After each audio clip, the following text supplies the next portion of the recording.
Do you remember home economics class? The one place where school actually taught you how to live? Home economics gave students real tools for daily life, from cooking a meal to managing money, lessons that shaped homes as much as classrooms. What does it say about us that those skills vanished so quietly? Cooking from scratch was one of the first lessons students tackled in home economics, and it set the tone for everything else. No boxed mixes, no frozen shortcuts, just raw ingredients turned into meals with patience and practice. Biscuits, casseroles, soups, and pies were staples, each one starting with flour, eggs, butter, and a few simple tools. Teachers walked students through every step: how to sift flour properly, how to knead dough until it was elastic, and how to test if something was fully cooked without relying on timers. Cooking from scratch mattered because it was about more than food. It was about independence. Knowing you could feed yourself or your family with just the basics was a form of security. The smell of bread baking or a casserole bubbling in the oven carried a pride that no box mix could match. Today, prepackaged meals and takeout are everywhere, and while they save time, they lack the satisfaction that came from creating something from the ground up. Back then, cooking was not just a class assignment. It was a foundation for adult life. Looking back, it is easy to see how valuable that skill was, and hard not to wonder why it disappeared from classrooms. Balancing a checkbook was a cornerstone of home economics. Every student learned how to track deposits, withdrawals, and expenses by hand, using nothing more than a pen, paper, and patience. The ledger was a simple grid, and the goal was accuracy. Your math had to match the bank's math. Teachers drilled the importance of recording every single transaction, whether it was $5 for gas or $20 for groceries. There was no app to do the work for you. Mistakes meant overdraft fees, bounced checks, and embarrassment at the counter. Learning to balance a checkbook taught students discipline, responsibility, and attention to detail. Today, online banking makes the process automatic, but in the 1970s and 1980s, this was the only way to stay afloat. Students may have groaned over the repetitive math, but years later, many of them would admit the skill kept them out of financial trouble. It was not glamorous, but it was practical, and it made adulthood less daunting. Looking back, it feels like one of the most useful lessons schools ever gave. Sewing on a button was one of those small but essential lessons.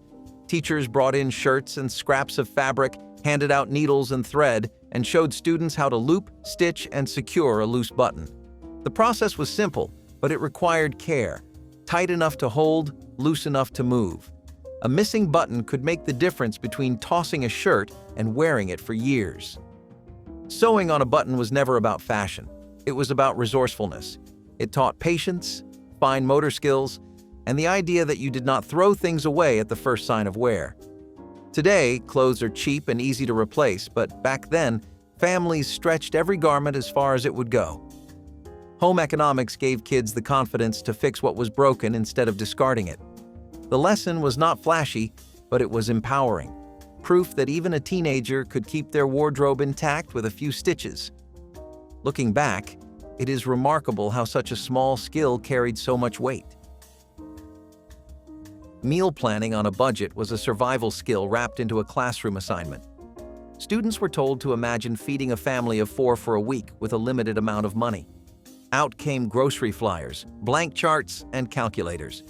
Teachers guided kids through the realities of choosing beans over steak, potatoes over convenience foods, and stretching leftovers into new meals. It was a practical math lesson disguised as cooking, showing how every dollar could be stretched if you thought ahead. Students learned to look for sales, compare prices by ounce, and balance nutrition with cost. Today, meal planning often means scrolling through apps or ordering meal kits, but back then, it was about survival and strategy. Home economics turned abstract numbers into dinner on the table, giving students a glimpse of real adulthood. Looking back, it is striking how much confidence this skill gave kids who grew up to run households of their own. Using a sewing machine was an initiation into the world of hands-on creativity. Students learned to thread the bobbin, guide fabric under the needle, and keep their seams straight. Teachers assigned projects like aprons, skirts, or pillowcases, grading not just the finished product but also the effort. The hum of sewing machines filled classrooms, a chorus of clattering needles and nervous students concentrating on every stitch. Mistakes meant tangled thread or crooked hems, but those errors were part of the learning process. The satisfaction of finishing a project, no matter how uneven the stitches, gave students a sense of pride. It showed them that effort and persistence could turn fabric scraps into something useful and lasting. Beyond making something wearable, the lesson taught self-sufficiency. Students realized they could create, alter, or repair items without ever stepping into a store. In today's throwaway culture, the skill feels almost revolutionary. Back then, it was simply another part of preparing for adulthood, a reminder that every stitch had value. Looking back, it is clear how much confidence came from being able to make something with your own hands. Laundry sorting was another ordinary but crucial skill. Students practiced separating whites, colors, and delicates, learning firsthand how a red sock could ruin a load of white shirts. Teachers explained water temperatures, fabric types, and detergents, emphasizing prevention over repair. Laundry sorting was about saving clothes, but it was also about saving money. Families could not afford to constantly replace ruined garments. It taught kids to pay attention to details, to pause before tossing everything into the machine. That small moment of care often saved hours of frustration and money later. The lesson was not glamorous, but it prepared students to take care of what they owned. Today, many households rely on machines with preset cycles and built-in safeguards, but accidents still happen. In the 1970s, sorting correctly meant the difference between fresh-looking clothes and a disaster. Home economics turned laundry into a science lesson, reminding kids that small habits make a big difference. Looking back, it is hard not to see the wisdom in teaching something so practical. Making and following a recipe card was a ritual of home economics. Teachers handed out handwritten cards, often faded from use, and students were expected to follow them step by step. Ingredients had to be measured by hand. Cups, spoons, and scales were all part of the process. Missing a step meant the dish failed, and there was no undo button to fix it. Recipe cards were lessons in precision and patience, teaching kids to slow down and pay attention. The stains and smudges on old recipe cards told stories of countless meals cooked and shared. Students realized they were holding more than instructions. They were holding a piece of family history. Teachers explained how recipes passed through generations, connecting students to grandparents and traditions beyond the classroom. Every card told a story, and kids began to see food as a bridge between past and present. The recipes made cooking feel less like a chore and more like an inheritance. They also carried a sense of tradition, with many cards copied from older generations.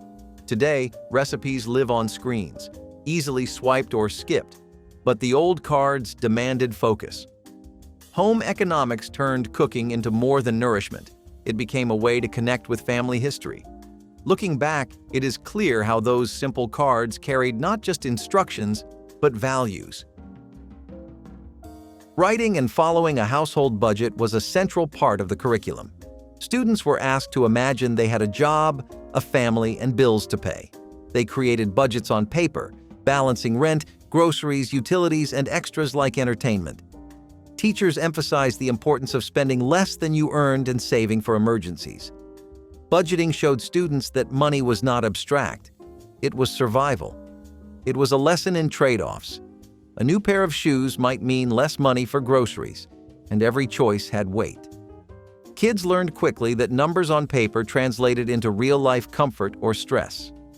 The practice taught discipline in a way no textbook could, because every fake dollar on the page represented something real in life. Students felt the weight of deciding between wants and needs, and it stuck with them. Budgeting became less about math and more about learning priorities. Every choice had a consequence, and discipline meant the difference between stability and stress. Today, apps track spending automatically, but in the 1970s, the responsibility was entirely on you. Home economics gave kids a glimpse of what adulthood demanded and prepared them to face it head-on. Looking back, it feels like one of the most important lessons schools ever offered. Mending rips with needle and thread was one of the simplest but most satisfying lessons. Students brought in torn fabric or old jeans, and teachers showed them how to stitch cleanly, reinforce seams, and hide the repair. It was not about perfection. It was about extending the life of what you already had.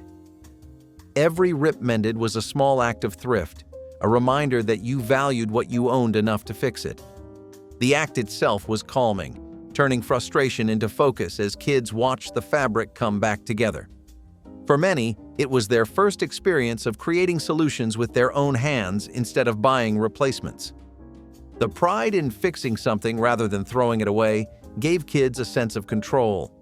Teachers reminded them that waste was costly, and repair was a form of respect for resources. Even a crooked stitch felt like a victory when it gave new life to a favorite pair of jeans. Kids often rolled their eyes at the assignment, but years later, many admitted the skill saved them countless times. Today, fast fashion encourages replacing instead of repairing, but in the 1970s, home economics taught the opposite. A little thread could make clothes last another season, and that mattered in households on tight budgets. Looking back, it is a lost art that deserves more appreciation. Baking bread from scratch was the ultimate patience test in home economics. Students measured flour, water, yeast, and salt, then mixed, kneaded, and waited. The dough had to rise, be punched down, shaped, and baked, all steps that could not be rushed. Teachers walked students through the science of yeast, showing how something invisible created the rise that made bread soft and airy. The smell of bread baking in school kitchens lingered in hallways, and even kids who hated cooking could not help but smile. The process was slow, but it carried a reward that felt almost magical. Some students complained about the waiting, but when the first warm loaf came out of the oven, the lesson clicked. Bread was more than food. It was patience, science, and tradition combined. It taught that the best results in life often came from time and care. Today, bread is bought pre-sliced in plastic bags, but back then, learning to bake it yourself was a mark of real skill. Home economics made sure every student experienced that pride, even if their first loaf came out lopsided. Looking back, it was both a science experiment and a life lesson rolled into one. Understanding nutrition labels was a crash course in health long before apps tracked every calorie. Students were handed boxes and cans, told to read the fine print, and then asked to break it down: calories, protein, fats, sugars, and serving sizes. The exercise was not just about numbers, but about understanding what those numbers meant for your body. Teachers explained why protein fueled muscles, why fats mattered for energy, and why too much sugar left you sluggish. It was an eye-opener for many, realizing that the healthy cereal they ate for breakfast might actually be loaded with sugar. Kids learned to compare two similar items side by side, discovering that small choices added up to big differences. Nutrition labels became less of a mystery and more of a tool for smart living. Today, labels are still printed on every package, but many people ignore them, trusting marketing slogans instead. Back in home economics class, though, every line was discussed, every percentage explained. It was not glamorous, but it was practical knowledge you could carry into adulthood. Looking back, it is clear how valuable it was to learn that your health was written right there on the side of a box. You just had to know how to read it. Cleaning techniques for different surfaces were treated like science experiments in home economics. Students learned that not every spray bottle was the same, and that wood, glass, and tile each required their own approach. Teachers passed out rags, bottles, and buckets, then divided tasks: polish the wooden desk, wipe down the windows, scrub the linoleum floor. The point was simple but powerful. The right cleaner protected surfaces, while the wrong one caused damage. Glass streaked if you used the wrong cloth, wood dulled if you skipped polish, and countertops stained if you ignored spills. Students quickly realized that cleaning was not just about appearances, it was about maintaining what you had. Today, multi-purpose wipes promise to do it all, but in the 1970s and 1980s, home economics broke cleaning down into steps and categories. It was about taking care of your home with intention, not just speed. Kids may have groaned when told to polish brass or scrub sinks, but later in life they knew exactly which products to buy. Looking back, it feels old-fashioned, but there is no denying it gave kids the tools to keep a home looking sharp without ruining it in the process. Hand-washing delicate fabrics was one of those lessons that sounded unnecessary at first, but proved vital later. Teachers explained that not all clothes could survive the rough cycle of a washing machine. Delicates like silk, lace, or wool had to be soaked, swished, and rinsed gently by hand. Students were given basins, mild soap, and delicate scarves or blouses to practice with. The idea was to respect fabric, to treat it carefully so it lasted longer. Kids realized that tossing everything into one machine load could shrink sweaters, warp blouses, or unravel lace. Learning to hand wash was about patience, not convenience, and it taught respect for the value of clothing. Today, labels often say dry clean only or machine wash cold, but the art of hand washing is nearly forgotten. Back then, it was part of the routine, especially in homes where wardrobes had to last. It was not glamorous, but it was empowering to know you could save a favorite shirt from ruin with nothing more than a sink and some soap. Looking back, it is a small but meaningful skill that kept families looking sharp on limited budgets. Setting a formal dinner table was almost ceremonial in home economics. Students were handed plates, forks, knives, spoons, glasses, and napkins, then told exactly where each one went.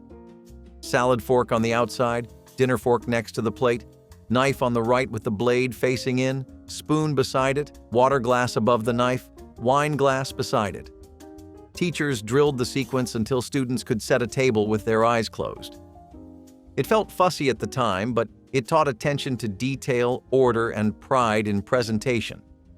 A well-set table turned an ordinary meal into an occasion, and kids learned that hospitality was more than just the food. Today, paper plates and takeout containers dominate many homes, but back then, even teenagers were expected to know how to host properly. Home economics made sure every student walked away with at least the basics of etiquette. Looking back, it is easy to dismiss, but it is also easy to see how a skill like that carried forward into weddings, holidays, and job interviews where Polish mattered. Etiquette at the table was the natural extension of setting it. Students practiced everything from where to place their napkin to how to sit up straight. Teachers reminded kids not to chew with their mouths open, not to talk with food in their mouths, and not to reach across the table. Conversation mattered too. Polite small talk, listening as much as speaking, and thanking whoever prepared the meal. At the time, it felt stiff, but it instilled respect for others and confidence in formal settings. Learning to hold a fork properly or excuse yourself politely was less about rules and more about consideration. Today, table manners are often taught at home, if at all. But in the 1970s, schools took responsibility for making sure kids left with at least a foundation. Looking back, it was about more than forks and spoons. It was about teaching students how to carry themselves in the world with grace and respect. Basic first aid for the home was a crash course in being prepared. Students were shown how to clean and bandage cuts, how to handle burns with cool water, and how to recognize when something was serious enough to see a doctor. Teachers set up scenarios with dummy arms or fake wounds, and kids practiced wrapping gauze, applying pressure, and keeping calm. Some students were squeamish, laughing nervously as they fumbled with gauze, while others discovered they had steady hands under pressure. Teachers stressed that knowing even the basics could buy precious time before professional help arrived. The idea was that you could protect your family not through heroics, but through calm, careful action. It was not meant to make them doctors, but to make them useful in an emergency. A student who once fainted at the sight of blood learned to stay steady enough to help a sibling with a scraped knee. That confidence mattered, especially in homes where medical care was not instantly accessible. Today, first aid training is often reserved for specific certifications, but back then, every teenager learned the basics. It was not dramatic, it was practical. Looking back, it is easy to see how valuable those lessons were in preparing kids to handle life's inevitable accidents. Using patterns for sewing clothes was like solving a puzzle. Students were handed thin sheets of printed tissue with outlines of sleeves, collars, or pant legs. They pinned the patterns onto fabric, cut carefully, and followed the lines to create garments from scratch. Aprons, skirts, and even simple shirts came together piece by piece. The sound of scissors slicing through fabric filled the room, while teachers hovered to make sure students kept their cuts straight. Kids sometimes made mistakes, cutting the wrong size or flipping the pattern backward, but those errors became part of the learning process. For many, the triumph of wearing something they stitched themselves outweighed every frustrating misstep. The skill taught patience and precision, but it also opened the door to creativity. Students could choose fabrics, colors, and even make alterations. For many, it was the first time they realized clothes did not just appear in stores, they were crafted, shaped, and imagined. Today, sewing your own wardrobe feels rare, but in the 1970s, it was a sign of resourcefulness. Home economics gave kids the power to create, not just consume. Looking back, it feels like one of the most empowering lessons, proof that with time and effort, you could make something entirely your own. Making simple curtains or pillow covers was another sewing assignment, but it carried a sense of home. Teachers handed out fabric and guided students through measuring, cutting, and stitching hems. Unlike aprons or clothes, these projects transformed a space rather than a person. Students left class with pillowcases, table runners, or basic curtains, items that could brighten bedrooms or kitchens. The classroom became filled with mismatched fabrics, colorful patterns, and the hum of sewing machines as kids stitched pieces together. Some projects were lopsided or uneven, but they were celebrated all the same because they were handmade. The lesson taught pride in creating something useful, even if it was not perfect. The lesson was subtle but powerful. You could shape your environment, not just your wardrobe. Kids learned that a home felt more personal when you made even a small part of it yourself. Today, home decor is mass-produced and disposable, but back then, making it yourself was normal. Home economics tied creativity to comfort, showing students that self-sufficiency extended beyond the kitchen or laundry. Looking back, it was a lesson in both practicality and pride. Ironing clothes correctly was a rite of passage in neatness. Students lugged wrinkled shirts and skirts into class, then learned how to heat the iron, test the steam, and press fabric without scorching it. Teachers demonstrated everything from flattening collars to keeping pleats crisp. The smell of heated cotton and the hiss of steam filled the air as kids pressed awkwardly at first, learning quickly to avoid burned fingertips. Teachers often held up perfectly ironed shirts as examples, showing that neat clothes could change how people saw you. Students realized that presentation was not vanity, it was respect. It was not glamorous work, but it was about showing care for yourself and respect for others. Students realized that neat clothes changed the way people perceived you, whether at school, work, or a social event. Today, wrinkle-free fabrics and casual dress codes have made ironing less common, but in the 1970s, it was expected. Home economics turned it into a practical art form, teaching kids that presentation mattered as much as effort. Looking back, it was one of those small details that added up to confidence. Polishing shoes and caring for leather was once considered essential for looking put together. Students were taught how to clean dust and dirt, apply polish, buff to a shine, and condition leather so it stayed soft. Teachers reminded kids that well-cared-for shoes lasted longer and sent a message about pride in appearance. The routine involved brushes, cloths, and tins of polish that smelled sharp and earthy, a ritual passed down from older generations. Kids discovered that a dull shoe could transform into something that gleamed, almost brand new, with just a little effort. The process was about more than footwear. It was about learning that discipline in small things built discipline in larger ones. The lesson went beyond footwear. It was about responsibility. If you took care of small things, people believed you could handle bigger responsibilities too. Today, sneakers dominate, and shoe polish feels outdated. But in the 1970s, shiny leather shoes were a staple of adult life. Home economics made sure students knew how to keep them looking their best. Looking back, It feels like a tiny ritual of respect that has almost vanished from daily life. Creating a weekly chore chart was one of the simplest but most effective lessons in home economics. Teachers would hand out blank grids with days of the week listed across the top and tasks written down the side. Students were asked to imagine dividing housework among siblings or between themselves and parents, making sure no one got stuck with all the hard jobs. Dishes, vacuuming, taking out the trash, feeding pets, sweeping floors, all the everyday work of keeping a house running went on to those charts. The lesson was never really about chores themselves. It was about fairness and accountability. Students quickly realized that when work was clearly divided and written down, arguments disappeared. It felt different to see tasks laid out in ink instead of just being told what to do. Teachers explained that managing a home required teamwork, and that responsibility worked better when shared equally. Many kids carried those habits home, creating their own charts for siblings and saving parents countless headaches. Today, chore charts exist as printable sheets on parenting blogs or magnet boards with colorful stickers, but the principle remains the same. In the 1970s, it was taught as part of becoming an adult, knowing how to assign tasks, balance workloads, and recognize that a clean, functioning home was not the work of one person alone. Looking back, it was one of the most practical, quietly powerful lessons, teaching kids that order and cooperation could turn chaos into calm. Handmade gifts for holidays were a highlight of home economics classes. Students worked on small projects like aprons, pot holders, cloth shopping bags, or embroidered napkins, stitching or crafting them with care.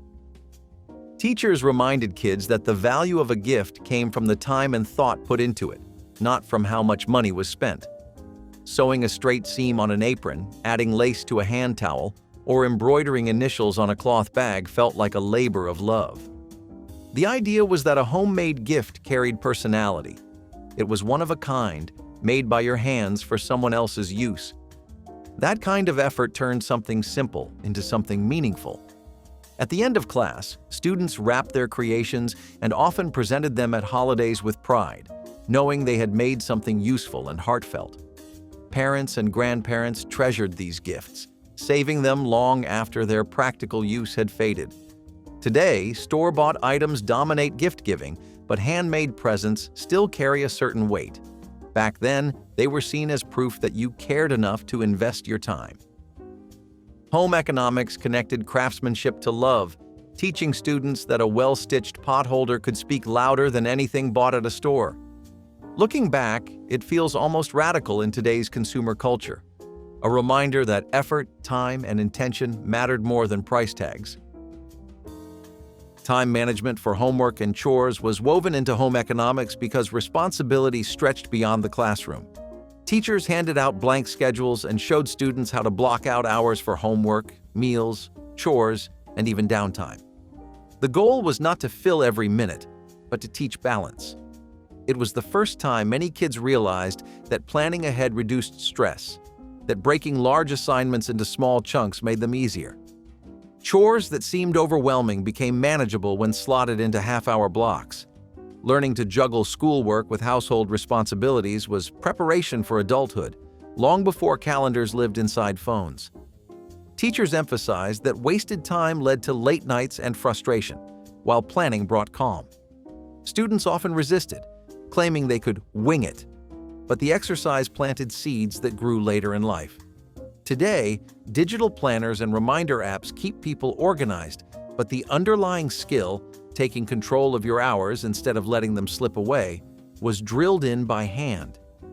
In the 1970s and 1980s, time management was about pencils, paper, and discipline. Looking back, it is striking how home economics quietly prepared kids for the balancing act of adulthood, teaching them that structure was not just about rules but about freedom. When you controlled your time, you gained more of it. How to comparison shop was another everyday survival skill disguised as a math lesson. Teachers brought in empty boxes and cans with labels or sent students to grocery stores with assignments to calculate price per ounce. The point was to look beyond the bright packaging and sales slogans to the actual cost. Kids learned that the bigger box was not always cheaper, that sale items sometimes cost more per ounce, and that careful math saved families real money. It was not abstract classroom arithmetic, it was math that put food on the table. Every calculation felt like a small victory, proof that numbers had power in real life. Students discovered the art of stretching grocery budgets, choosing generic brands over flashy labels, and understanding that pennies added up over weeks and months. Today, supermarkets list unit prices on tags, but the critical thinking behind it is often missing. Back then, it was a core skill of adulthood, drilled into students before they ever managed their own carts.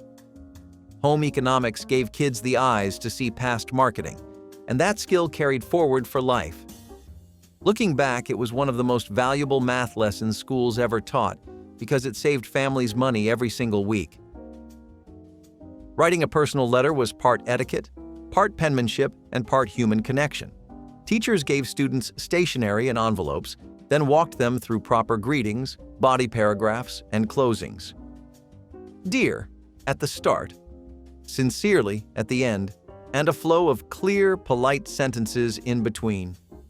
Students practiced writing to grandparents, thank you notes for gifts, or letters of introduction. The lesson was not just about words on paper, it was about slowing down and thinking carefully about what you wanted to say. Every letter carried personality through handwriting, style, and effort in a way no typed email could replicate. Polite correspondence was seen as a mark of maturity, proof that you knew how to carry yourself in the world. Teachers graded not just spelling and grammar but also tone, making sure students understood the balance between warmth and formality. Today, email and text dominate and handwriting is barely emphasized. But in the 1970s, a personal letter was often the only bridge between family and friends separated by miles. Home economics ensured that every student left knowing how to fold a piece of paper into an envelope, address it properly, and send it off. Looking back, it feels almost quaint, but it was a lesson in thoughtfulness, discipline, and the power of words written by hand. Polyester leisure suits were loud, shiny, and unapologetically bold. They were not just clothing, they were a state of mind. Wearing one meant you were not afraid to stand out, to sweat a little, to dance a lot. These suits shimmered under disco lights, turned heads at the roller rink, and clung to your every move. They were not comfortable, they were not breathable, but they were unforgettable. The cut was wide, the collars were wider, and the colors ranged from banana cream to burnt orange. Every department store carried them. Every television dad had one. Every uncle wore one to a wedding. They were like armor for extroverts, flashy, fearless, and fun. You were not blending in, you were making an entrance before you even opened your mouth. They were the uniform of a generation trying to find cool in chaos, and for a brief window, they were it. Today, they are costume shop punchlines, but they once made people feel slick, sharp, and modern. They were part rebellion, part performance, part polyester fantasy. Why did we ever let go of a style that dared us to be this loud on purpose? Playgrounds used to be a little more dangerous, and the metal slide on asphalt was the crown jewel of poor design. In the 1970s, nearly every school or park had one. It stood tall, often 2 stories high, baking in the sun until it could sear the back of your legs.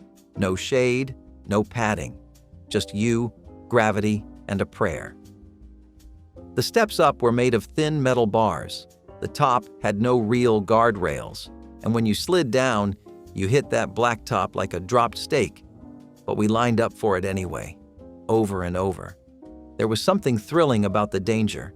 It was a rite of passage, a fast, hot, jolting ride that ended in a dusty scrape or bruised elbow. Teachers watched from afar. Parents shrugged. Kids were expected to bounce back. If you made it to the bottom without a scream, you earned bragging rights. If you got burned, you wore it like a badge. Safety standards have come a long way since then, but so much of that fearless, feral childhood play was tied to moments like these. Today, it is hard to believe we once thought that was normal, but deep down, part of us misses it.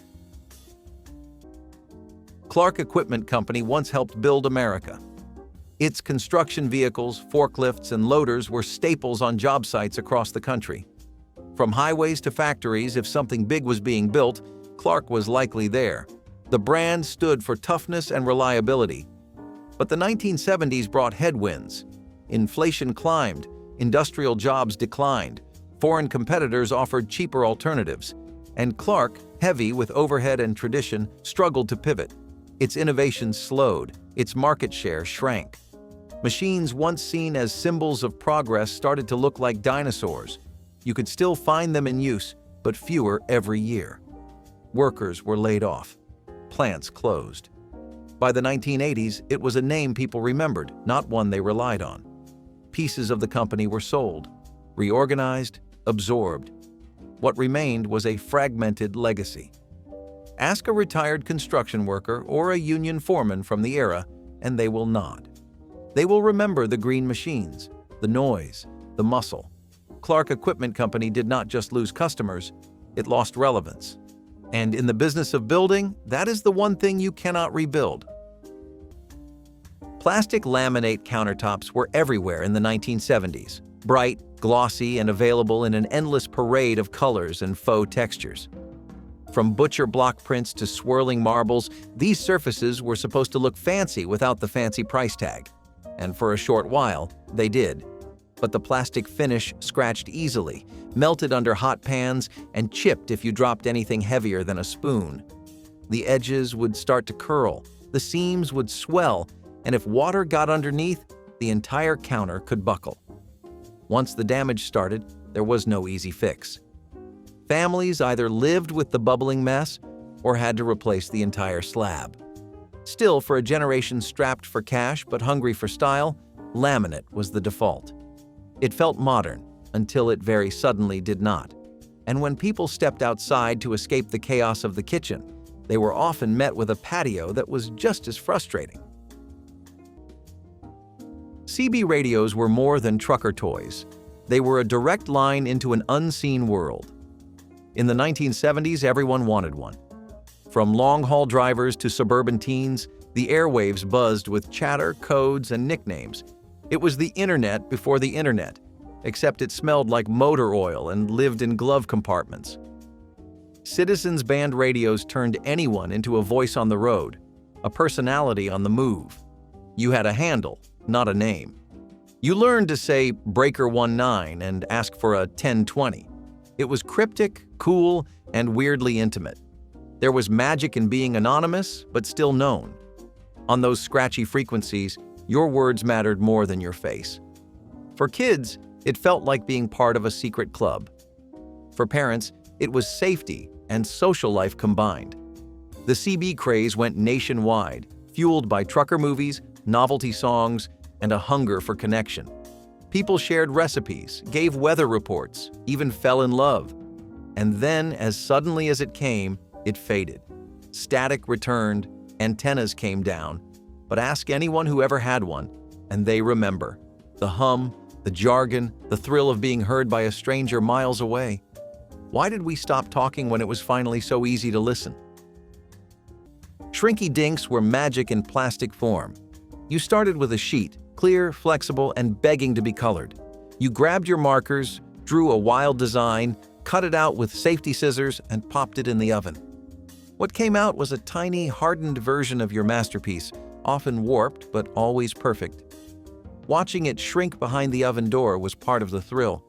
You would kneel on the floor, peering through the glass, and gasp as your drawing curled, twisted, and finally flattened. Kids made keychains, jewelry, ornaments. Whatever their imagination allowed, it felt like crafting with sorcery. One minute you were tracing cartoons or making friendship tags. The next you held a miniaturized relic in your palm. The smell of melting plastic filled the kitchen.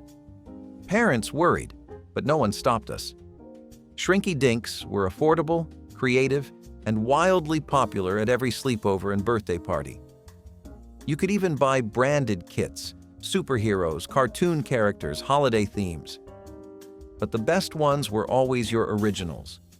There was something deeply satisfying about seeing your art transformed like that. Tiny, tough, and totally unique. We never questioned the process. We just knew it felt like creating something real, something small that still felt huge. In the late 1970s, Vidal Sassoon was more than a brand. It was a movement. The salons, the products, the commercials. If you do not look good, we do not look good. It was bold, sharp, and full of promise. The Vidal Sassoon salons offered high-end haircuts with a modern edge. Women felt transformed. Men took notice.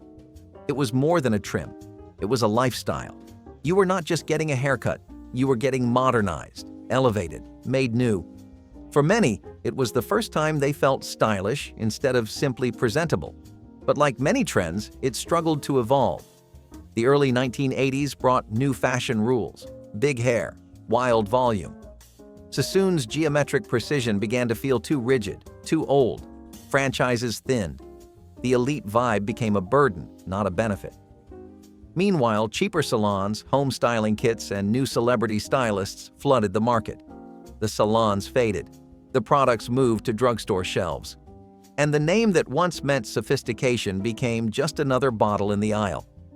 But there was a time, brief, electric, when getting your hair done at Vidal Sassoon felt like stepping into the future. And losing that future stung more than people admit. The promise of modular furniture was simple: flexibility, creativity, and smart design for small spaces. What we got instead was a collection of flimsy particle board pieces that wobbled with every move. These were the stackable shelves, folding tables, and interchangeable couch systems that dominated catalogs in the 1970s. And on paper, they made sense. Custom configurations, easy to rearrange, and light enough to move around by yourself. But there was a reason they were light. They were also fragile. The locking mechanisms broke, the cheap finishes peeled, and what looked cool in the store rarely held up under the daily wear of real life. Coffee tables would sag in the middle. Bookshelves leaned like tired soldiers. Even the stylish-looking modular couches were uncomfortable and awkward to clean. Some homeowners embraced the idea at first, charmed by the sense of innovation. But over time, the frustration set in. The dream of flexible living turned into a house full of disposable furniture. And if the modular design failed to impress, the next status symbol at least came with its own built-in glamour, until nobody wanted it anymore. Before Bluetooth speakers and streaming playlists, there was the Fisher-Price record player, and it was a masterpiece of childhood simplicity. You wound it up with a chunky white knob and placed a thick plastic disc on the turntable. It clicked into place, and when the needle dropped, the magic began. Out came twinkly, music box-style versions of nursery rhymes, folk songs, and lullabies. The songs were short, cheerful, and unforgettable. The discs were colorful and clunky, with molded ridges that somehow produced melodies. It did not matter if the sound was a little warped or off-key. You were in control. You had your own music machine. For many kids, this was their first experience playing music, and the pride that came with it was unmatched. You could stack your favorite discs. You could play the same one on repeat until it drove your parents up the wall. And the best part? No batteries. Just your hands, your ears, and your imagination. You did not need to understand how it worked. You just needed to hear that familiar click, feel the turn of the crank, and know that something sweet was about to happen. It was low-tech joy in a beige plastic box, and it never stopped playing in our heads. Esprit was not just fashion. It was a feeling. Youthful, bright, alive. The brand captured a moment when clothes were not just about style, but about saying something. About the world, about identity, about freedom. In the 1970s and 1980s, Esprit exploded across America. Their catalogs were works of art. Their stores were full of color and energy. It felt like the future. You walked into Esprit and felt like the main character in your own story. It was clothes for the bold, not just the fashionable. But fashion moves fast. By the 1990s, trends were changing. Grunge came in, minimalism followed, and Esprit's cheerful aesthetic felt out of place. Management changed, expansion overreached, and what once felt vibrant now felt dated. Sales dipped, stores closed. By the early 2000s, Esprit in the United States was nearly extinct. It survived in Europe and Asia for a while longer, but the magic had faded. For a certain generation, Esprit was the brand they wore to school dances, to mall hangouts, to first dates. It was more than fabric. It was memory, stitched into every sleeve. Now it is a whisper from a closet that no longer opens. Wacky wall walkers made absolutely no sense, and that was exactly why we loved them. Shaped like little sticky octopuses, you threw them against a wall and watched them tumble down, flipping and flopping with a life of their own. No batteries, no screens, just gravity and goo. They came in cereal boxes, vending machines, and drugstore toy aisles. They were sticky, horrifyingly so. They picked up lint, crumbs, and cat hair until they looked like tiny science experiments. But the first few tumbles made everything else disappear. That weird little alien creature falling down the wall made us laugh harder than half the shows on television.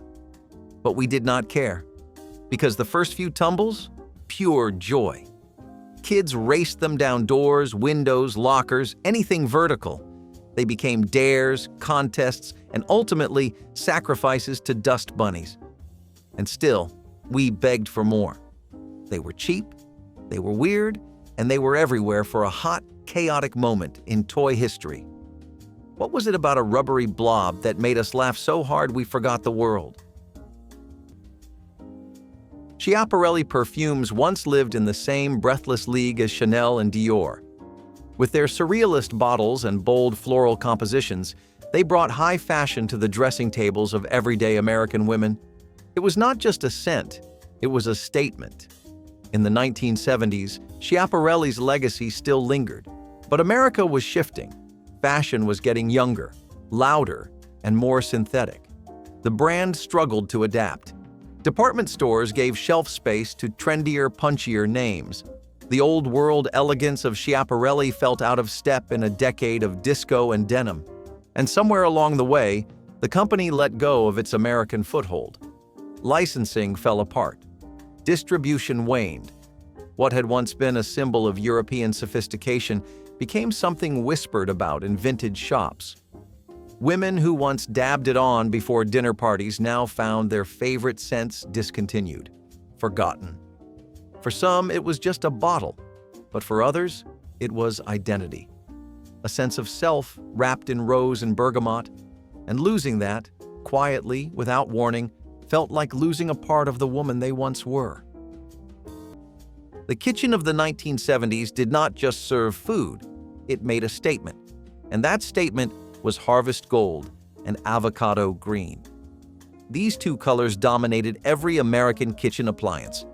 Your refrigerator, your stove, even your blender wore these colors like a uniform. It was not just paint, it was identity. These colors were supposed to represent nature, health, and a touch of luxury. Harvest Gold had a warm golden glow that felt like sunlight. Avocado Green was earthy and bold, a perfect match for the indoor plant movement and natural fiber craze of the time. But somewhere along the way, the trend turned into a punchline. Yet, for those who lived it, there is no forgetting. You remember the heavy click of the fridge door, the way the green surface reflected your face in the oven window, the hum of the blender making root beer floats. These were not sleek or modern. They were sturdy, reliable, and filled with the smells of Sunday dinners and burnt toast. Maybe you were not fond of these colors as a kid. Maybe you even hated them. But when you see them now, something deep inside stirs. They are more than colors. They are the palette of your childhood. Harvest Gold was never meant to be subtle. It was loud, it was proud, and for one strange decade, it coated every surface of the American kitchen. Paired with avocado green or orange, it was not just a color, it was a statement. You would find it on fridges, ovens, mixers, even your mom's favorite Tupperware. Advertisements promised it would bring warmth and cheer. But step into a Harvest Gold kitchen today, and it feels less like nostalgia and more like stepping inside a mustard bottle. The brightness that once felt cheerful began to feel aggressive, like a room that never let you relax. It faded fast, stained easily, and always seemed to clash with whatever came after. Like Avocado Green, it was an attempt to blend nature and futurism, and it failed at both. Once natural light hit a Harvest Gold refrigerator, The whole room seemed to glow with the hue of old mustard. Families tried to modernize around it, but nothing could mute the glare. And when the 80s arrived with chrome and pastels, Harvest Gold became the aesthetic equivalent of showing up in bell-bottoms to a wedding. Still, at least it stayed in its own space. The next design trend went everywhere and reflected everything. Avocado green and Harvest Gold were not just colors, they were declarations.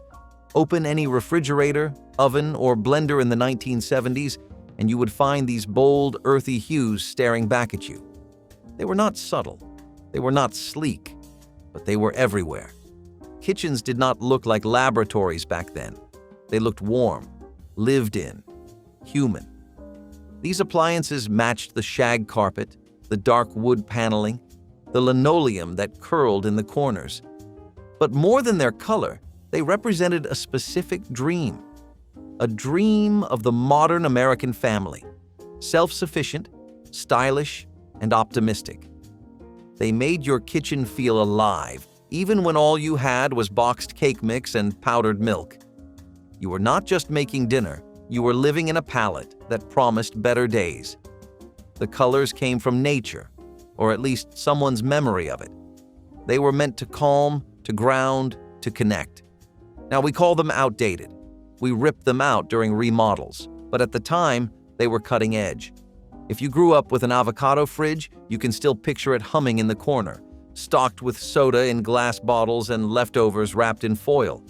These machines outlasted their trend. Some still work. What does it say that the appliances lasted longer than the dream they were sold with? Tang was not just a drink, it was a symbol of the future. Pitched as the beverage astronauts drank in space, this orange powdered miracle made you feel like you were participating in the space race from your own kitchen. Every kid wanted Tang. Every mom kept a jar in the cupboard. All you needed was water and a spoon, and suddenly you were sipping the same stuff that orbited the Earth. It was sweet, artificial, and packed with flavor. And it made you feel cool. The powder never fully dissolved, which meant gritty sips near the end were just part of the experience. If you got the scoop size right, you earned that perfect bright orange glow. Too much, and it was syrupy sludge. Too little, and it was just sad orange water. Tang was more than a drink, it was a cultural event. The jar was wide and squat with a screw-on lid, and every household seemed to have one. Kids felt proud making it on their own. No adult needed. It became the go-to for lunch, after school, and Saturday cartoons. You never questioned the science behind it. You just knew that if it was good enough for NASA, it was good enough for you. That dusty scoop brought the cosmos into your kitchen. In the 1970s, Vivitar cameras were everywhere. They were not the fanciest, but they worked.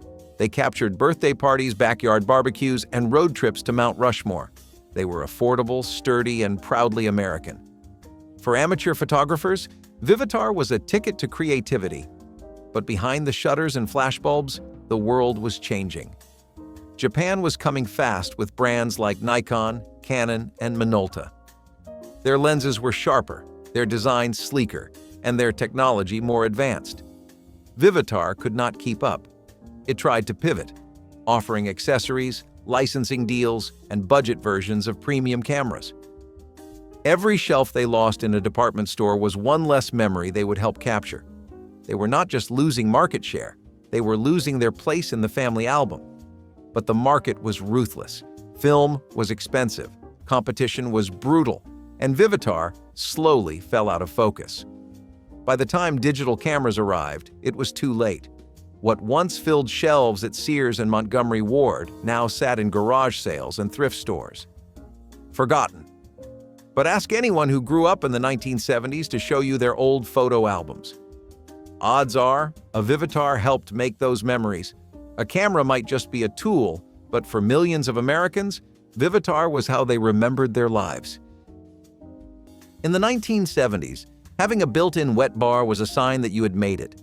It meant you were a host, a social connector, someone who knew how to entertain with style. The mirrored backsplash, the chrome railing, the smoked glass shelves lined with liquor bottles, This was sophistication, suburban edition. But the reality rarely lived up to the fantasy. These bars were often shoved into corners of the basement, barely used except during holidays or awkward neighborhood gatherings. They collected dust, the plumbing rarely worked right, and the built-in mini fridges started leaking after a few years. Not to mention, America's relationship with alcohol shifted drastically in the decades that followed. The cocktail party scene began to fade. Suddenly, having a fully stocked alcohol station in your house felt less glamorous and more like a relic from your uncle's disco phase. What was meant to impress became an eyesore, especially when surrounded by orange carpeting and faux leather stools. So many of these bars were either ripped out entirely or turned into storage for board games and wrapping paper, but at least they were not a physical hazard. The next luxury home upgrade? That one came with a built-in trip and a bruised shin. Pet rocks were the most absurd, brilliant, and completely sincere product of the 1970s. Imagine walking into a store and buying a rock. Not a toy that looked like a rock, an actual rock. And not just that, your new pet came in a box with straw bedding and a care manual. In a world spiraling through inflation, war, and cultural tension, Americans collectively decided to laugh. And they laughed by adopting a rock. The genius was not the object, but the moment. It was a wink to consumerism, a joke played perfectly straight. And yet, for some children, it became real. It was the kind of gag that somehow turned genuine, because it gave kids something stable in a world that felt anything but. For some families, it was the only pet they could afford. They named their rocks. They brought them to school. They carried them in pockets like loyal companions. Pet rocks sold by the millions. For a few dollars, you bought not just the item, but the idea that maybe life did not need to be so serious.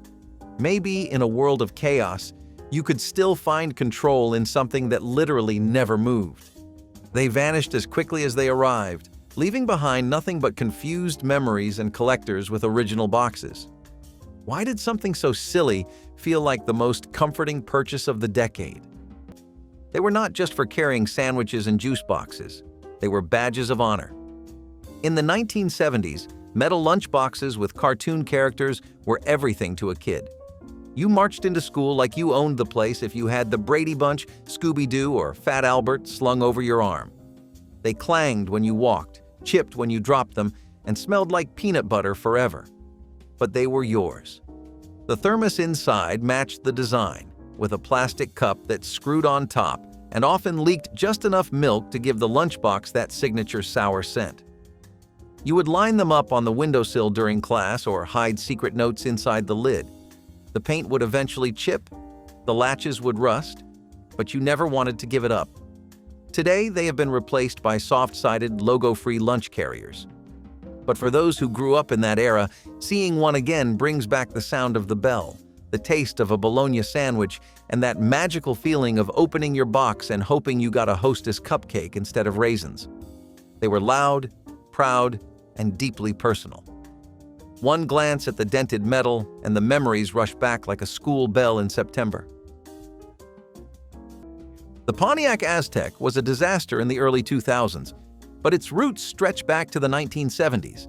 Back then, car designers were quietly sketching new ideas, crossovers, hybrid shapes, something between a van and an SUV. The oil crisis had made the auto industry rethink everything. What if utility and economy could live in the same shell? Those early concepts never left the drawing board, but they stayed in the shadows, mutating over time. Somewhere between vision and reality, the design lost its soul. What rolled out of the factory felt more like compromise than innovation. And when the market finally seemed ready for something different, Pontiac pulled the trigger. What came out was the Aztek. It was bold. It was weird. It was ahead of its time, and somehow behind it. The angles were wrong. The plastic cladding was cheap, and the name sounded like a dare. Consumers recoiled, sales tanked, and Pontiac, already in trouble, never really recovered.